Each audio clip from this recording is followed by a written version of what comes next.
Happy Wednesday. It is Wednesday. Happy Wednesday. How you guys doing? Hope you guys are doing amazing. Absolutely stupendous, man. We're back. So obviously yesterday, we was learning about Nico Hülkenberg. So I was like, let's actually deep more inside the whole Renault team. Obviously, if I'm correct, I think Renault, basically the team that replaced Renault was Alpine. So if I'm correct. But anyway, let's go check it out. Shout out to your race as always. But anyway, man, let's get started. Let's just get started, man. Don't forget to start the video and let's start. Works Formula One team ahead of the 2016 Formula One season. It had a 5-year plan that it expected would put it in a position to fight for the World Championship in 2020. Yet here we are in 2020, and the team has only just celebrated its first podium finish, thanks to Daniel Ricciardo's third place in the Eiffel Grand Prix on its 94th start. I am starting, like I said, I didn't start season 2 last night. I actually am starting season 2 today. So very, very looking forward to how the whole, how Drive to Survive, broadcast is, season 2. Very, very looking forward to. Obviously, Danny Rick with Renault. Let's see what happens. Since coming man. back. Looking forward to it. So why has it taken Renault so long to get this far? Let us know your theories for the failure of that plan in the comments below.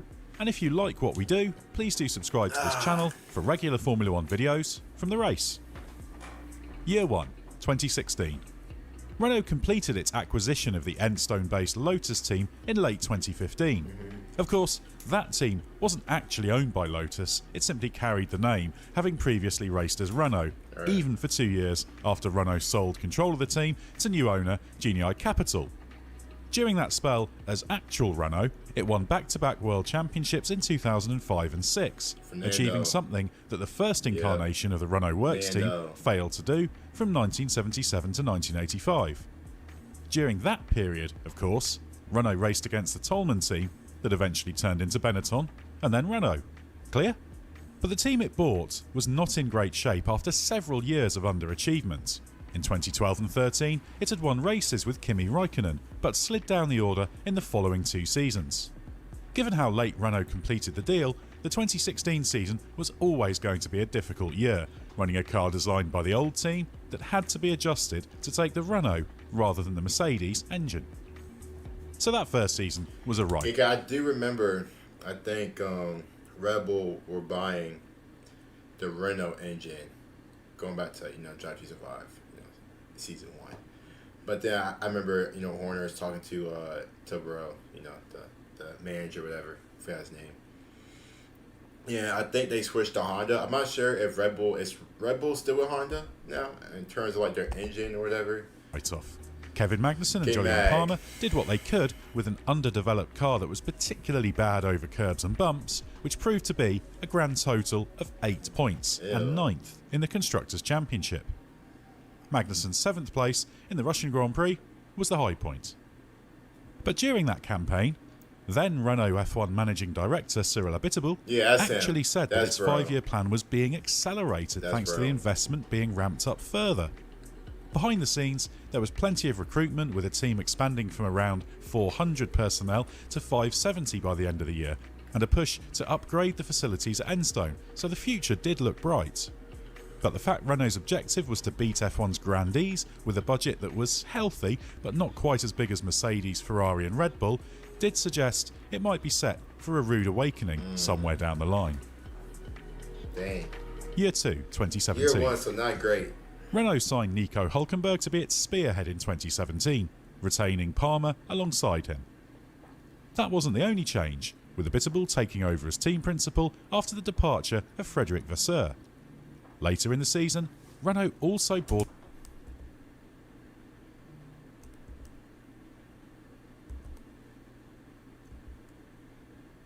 Am I tripping, or are those the same people? They're not the same people. Carlos Sainz on loan from Red Bull to replace Palmer for the final 4 races of the season, ahead of a full campaign in 2018. On track, it was a vast improvement, with Hülkenberg's 6th place in the season-ending Abu Dhabi Grand Prix, ensuring Renault beat Toro Rosso and Haas to 6th in the Constructors' Championship. Renault was That was now the able main to thing, score them consistently, versus with its Haas. high points a quintet of 6th place finishes. So great was Renault's improvement and its potential that Mercedes team boss Toto Wolff even suggested it could turn the Big Three into a Big Four in 2018, given the significant investment being made. That was him. It was him. Moves such as recruiting Marcin Budkowski as executive director strengthened the technical Okay, lead. so I think I got my manager wrong dates in regard when I did the guy. I think the guy that's showing now, he was the guy who was in charge right now. Well, also they both were, but I think that's the guy which dude came first. Yeah. Leadership, as well as ruffling rivals' feathers, given he had worked for the FIA technical department previously. Wolff's prediction was a little premature, as Renault was still battling reliability problems with its engine package that cost it a shot at 5th in the Constructors' Championship, and it struggled to get its new in-house MG UK working reliably, meaning it relied on the old Magneti Marelli developed version throughout the year. But with engine gains a priority, Renault was on a trajectory that might realistically take it into title contention by 2020. They had some pretty high hopes after the Year 2016 3, season. 2018. Renault partly delivered on Wolff's prediction in 2018 by finishing 4th in the Constructors' Championship, but it was still a long way off bothering the top 3. Hülkenberg and Sainz managed 1 5th place apiece, with Renault picking up points in all but 2 races. There were reliability problems, and the much vaunted new MG UK still wasn't ready for the start of testing, and there was a real struggle to keep pace on power unit development over the course of the season, even though it did eventually get that new and improved ERS package working. But Renault was still a dominant force in the midfield battle. Hülkenberg won the unofficial Class B title ahead of Sainz, calculated by awarding points based on results without the big 3 teams, and Renault ended the season on 122 points. Over Haas again.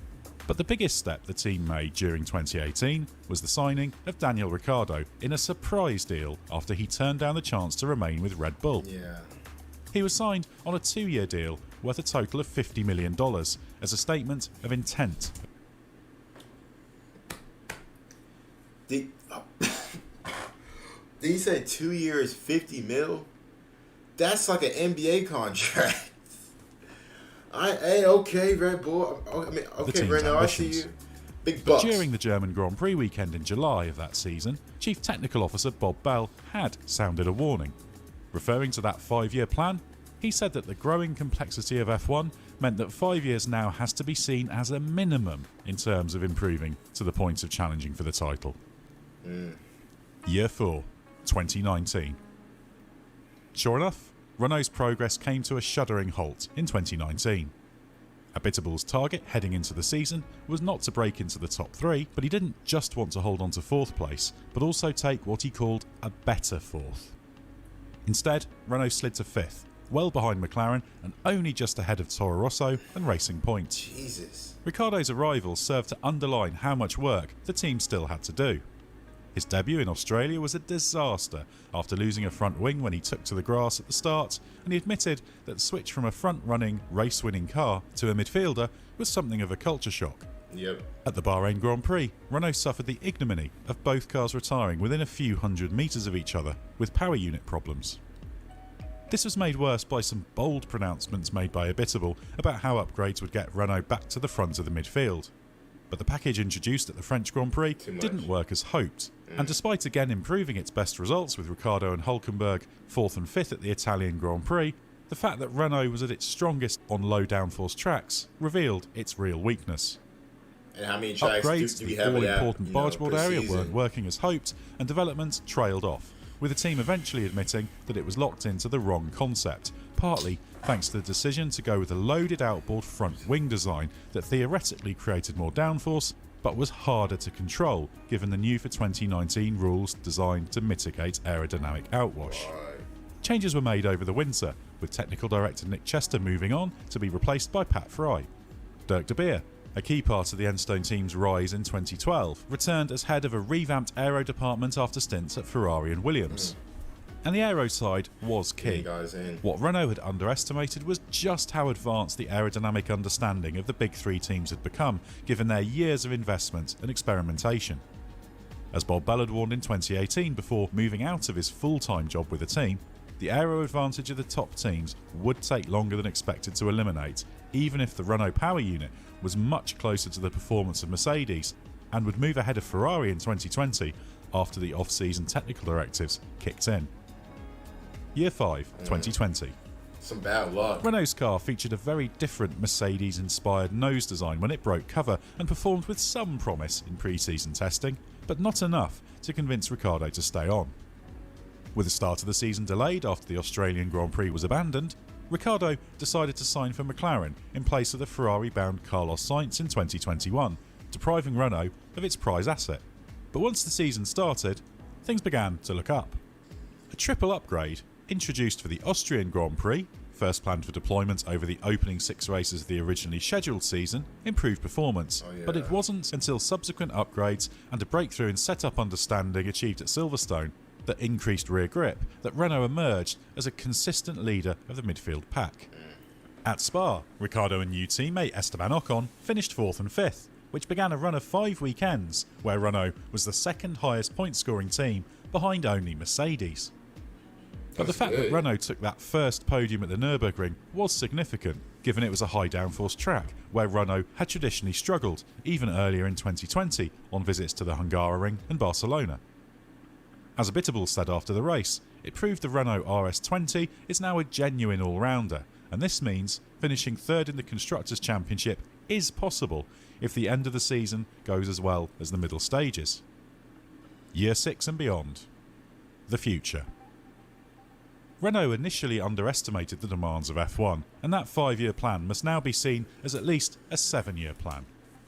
With new regulations in 2022, there's a genuine opportunity to jump to the front, especially if the Renault team can prove its aerodynamic understanding is continuing to grow during 2021, when it will use what is basically the same car, but with aero development unrestricted.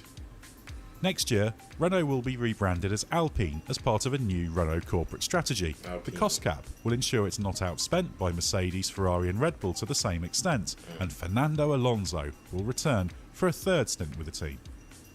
There's still a long way to go, but Renault still has the ingredients to get to the front in F1. But it also has a mountain to climb to gain that final 1.5% of performance that it needs to get on terms with Mercedes. So are you convinced? Can Renault, or rather Alpine, hope to break through in F1, or will the factors that have held it back continue to do so in the coming? I think Alpine has been solid this year. I think Ocon, especially what Alonso has been able to do in that car, I think Alonso has been solid. And then obviously Esteban Ocon at times has been solid as well. But yeah, Alpine, just they've been just a mid-table team. Just a mid-table team, which a lot of people predicted. But it sucks for them because you kind of see what they wanted to do. Big aspirations to to be competing against the Ferraris, Mercedes, the Red Bulls, and then car issues. You get Danny Rick, and you see what he's trying to do, but he can't really do because of the car.